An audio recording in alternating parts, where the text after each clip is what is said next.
The U.S. has said it will use its considerable military forces on North Korea if we must.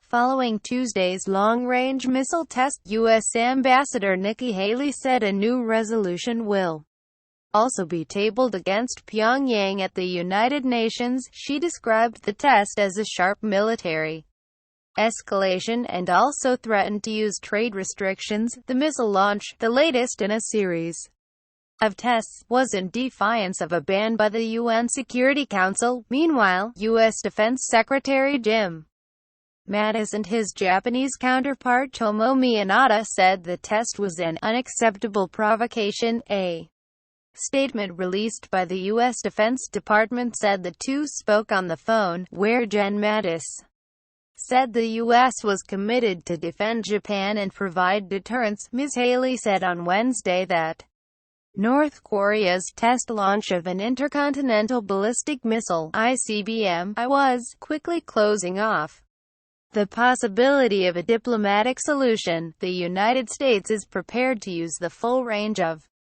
our capabilities to defend ourselves and our allies, she told the UN Security Council, which met for an emergency session to discuss the test. One of our capabilities lies with our considerable military forces. We will use them, if we must, but we prefer not to have to go in that direction, she said. Ms. Haley, who said she discussed the issue with the president, said the U.S. could cut off trade with countries which continued to trade with North Korea in violation of UN resolutions. We will look at any country that chooses to do business with this outlaw regime, she says. Earlier, U.S. President Donald Trump criticized China for its trade with North Korea. Mr. Trump has arrived in Warsaw, where he is due to meet Chinese President Xi Jinping for the second time.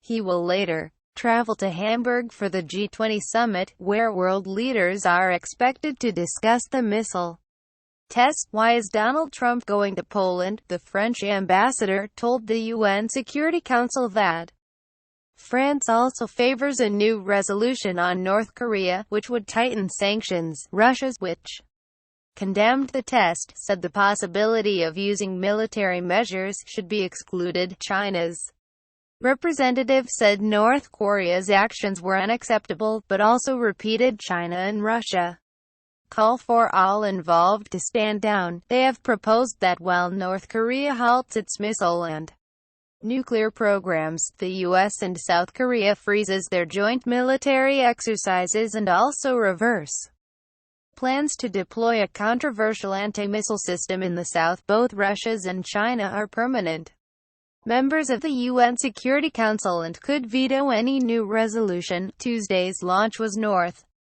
Korea's first ever test launch of an intercontinental ballistic missile (ICBM), state news agency KCNA quoted leader Kim Jong-un as saying the test was a gift to the Americans on their Independence Day. The report warned of the possibility of more tests, saying he had ordered officials to frequently send big and small gift packages to the Yankees. Pyongyang said earlier the HWASONG-14 ICBM had reached an altitude of 2,802 kilometers (1,731 miles) and flew 933 kilometers for 39 minutes before hitting a target in the sea. North Korea, it said, was now a full-fledged nuclear power that has been possessed of the most powerful intercontinental ballistic rocket capable of hitting any part of the world. But while experts agree that the test shows Pyongyang has a long-range projectile, many are skeptical that its missiles can successfully deliver warheads. Have North Korea's missile tests paid off? North Korea's missile program in detail.